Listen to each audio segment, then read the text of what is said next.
Well, basically there are five or maybe six coming up. The traditional branch channel, that's the primary channel, I would say, still today. The brick and mortar. Today we have around 50 branches here in Hong Kong and also including Macau. So that's the primary channel. We offer the full range of services at our branches, including, for example, very hot today in Hong Kong is the equities trading, the stocks trading channel services. So these are the first channel. The second channel, which I must mention, of course, is the online channel, the internet channel.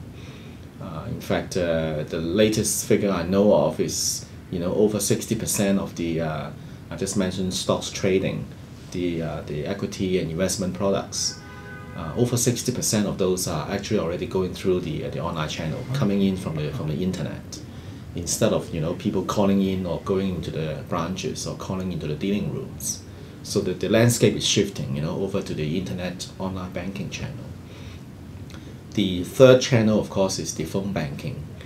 Still strong. I mean, despite the fact that online has eroded into the space, but a lot of phone calls are still coming in for more traditional type of banking services, funds transfer, balance inquiries type of things. The outbound call is also very strong. We do a lot of telemarketing, selling and servicing through the phone banking channel. Our call center is actually expanding. In fact, as we speak, I mean, we are expanding our call center or outsourcing our call center to China, to north of the border. The fourth channel is what we call the self-service channels. At the moment, we have, of course, the good old ATMs and point of sales terminals, etc. And we are expanding our self-service platform to other product line like stock trading, equity trading products, for example. Okay, so this is the fourth area we have. And then I must mention also, in fact, we are looking seriously into the mobile platform, the mobility area for the the growing population of intelligent smartphones. So we are expanding into that area as well. So these are the basic the sort of range of channels we serve customers. Well, the CRM is a very old, very long history. Today we are using CRM just basically for two areas. One is called what we call the OCRM, the operational side of the CRM. We do a lot of campaign based on the intelligence we derive from CRM, and we use CRM products today. We happen to be using Microsoft products of CRM for managing our call center, for example. To come up with a call list, to run the campaign, and of course the most traditional area of CRM is to simply serve the customers. The other side of CRM is more the analytical CRM. We are working on that at the moment, on the more analytical side of the things, to really come up with the intelligent reports, etc. on analyzing the spending behavior of the customers, the propensity of purchase, what sort of products they have higher propensity, high likelihood to purchase.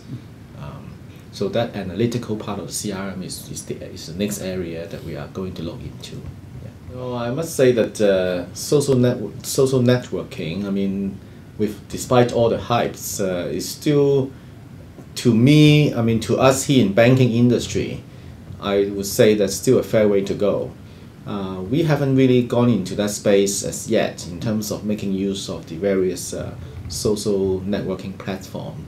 We certainly haven't got a presence, in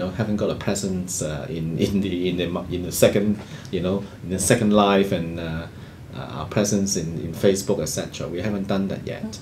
Now, a lot of the issues are related to more like regulatory compliance issues. Social networking.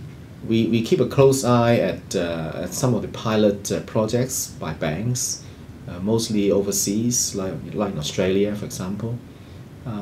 They tend to be using the social networking platforms to supplement the traditional banking services.